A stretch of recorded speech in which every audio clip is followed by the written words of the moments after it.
அனைவருக்கும் வணக்கம். நீங்கள் டெட் எக்ஸாம் பேப்பர் 2 படிக்கும்போது 10th புக்கில் பாவாணர் பார்வையில் முதல் பாடத்தில் இந்த கிளைப்பெயர் வகை இருக்குது பாருங்கள். இதிலேருந்து கேட்கலாம். இதில் அந்த மரத்தோட நம்ம மாபெரும் கிளையை கவைன்னு சொல்கிறோம். மாபெரும் கிளையை ரொம்ப பெருசாக இருக்கு இல்லையா, இந்த மாபெரும் கிளையை கவைன்னு சொல்லுவோம். அதுலேருந்து பிரியறதை நம்ம கொம்பு அல்லது கொப்புன்னு சொல்லுவோம். அதுக்கப்புறம் அந்த கொம்புலேருந்து பிரியறது கிளைன்னு சொல்லுவோம்.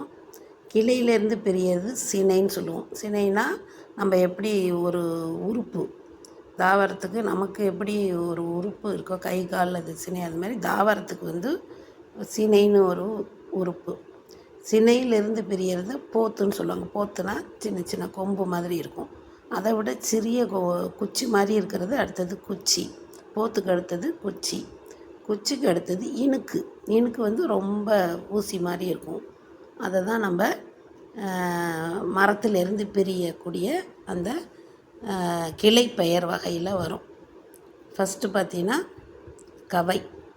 ஞாபகம் வச்சுங்க. ஃபஸ்ட்டு கவை, மாபெரும் கிளைய கவை. கவையிலிருந்து பிரியறது கொம்பு அல்லது கொப்பு. 3வது கிளை, 4வது சினை, 5வது போத்து, குச்சி, இணுக்கு. மாபெரும் கிளை என்ன சொல்லுவோம்? கவை. கவைனா ரொம்ப பெரிய பெரிய கிளையாக இருக்கும். அப்புறம் கொம்பு, அதை விட கொஞ்சம் சின்னதாக இருக்கும். கொம்பு அல்லது கொப்பு. அதுக்கப்புறம் கிளை. கிளை நமக்கு தெரியும், அதை விட கொஞ்சம் சின்னதாக இருக்கும். சினை. சினைங்கிறது கம்பு மாதிரி இருக்கும். போத்து. போத்துனா நம்ம கம்பை விட அதை விட கொஞ்சம் சின்னதாக இருக்கும்.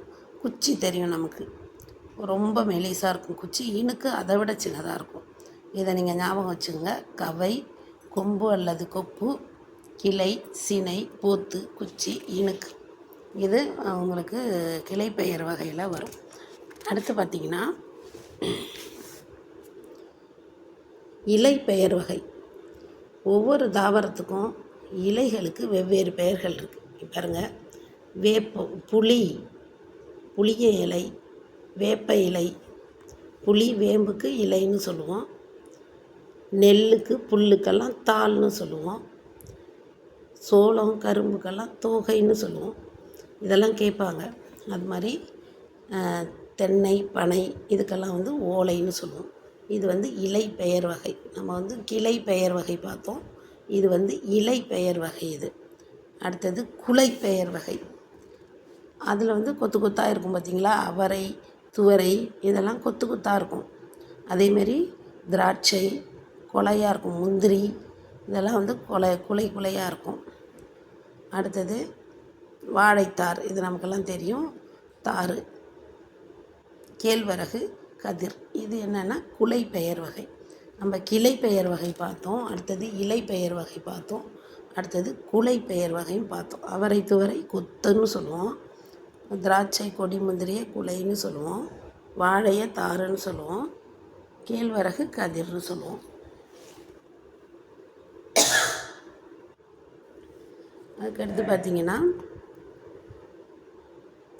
அந்த பழங்களோட மேற்பகுதி அதில் ரொம்ப மெல்லிய தோலாக இருந்துச்சுன்னா தொலின்னு சொல்லுவோம். மெல்லிய தோலாக இருக்கிறது என்னன்னு சொல்லுவோம்? தொலி அப்படின்னு சொல்லுவோம். பழங்களோட தோல் தொலின்னு சொல்லுவோம்.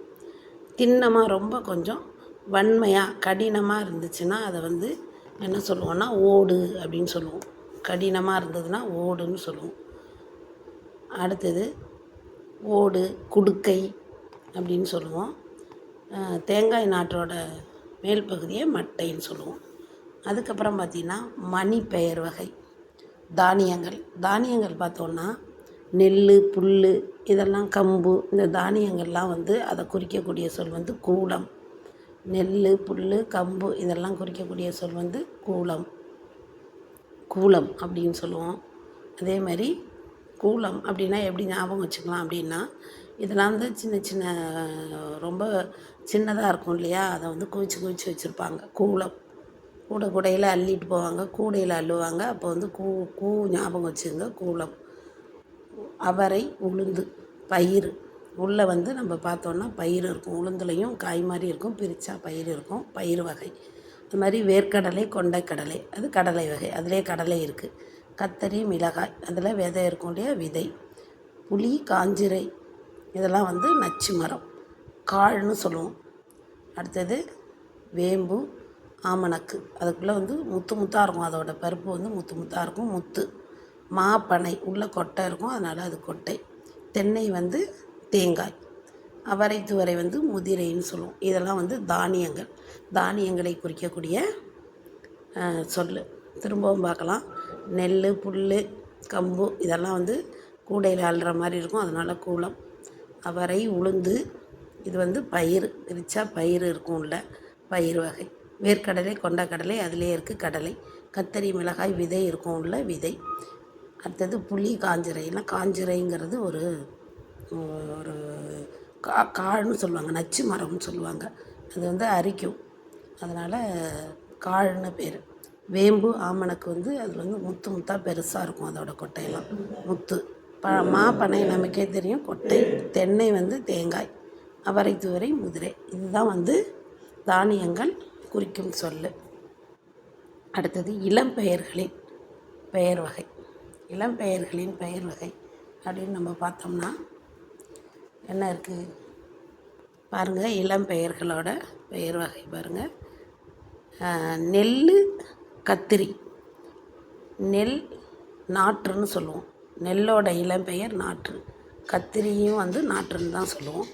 அதே மாதிரி கன்று, எதுக்கு கன்றுன்னு சொல்லுவோம், மாங்கன்று, புளியங்கன்று, வாழைக்கன்று அப்படின்னு சொல்லுவோம். அதே மாதிரி பிள்ளை, தென்னம்பிள்ளை, தென்னம்பிள்ளைன்னு சொல்லுவோம். பனைக்கு வந்து மடலி அல்லது வடலி அப்படின்னு சொல்லுவோம். இப்போ நல்லா ஞாபகம் வச்சுங்க. இந்த இளம் பயிர்களோட பெயர் வகை பாருங்கள், எது எதுக்கு சொல்லுவோம் பாருங்கள். இளம் பயிர்களோட பெயர் வகை.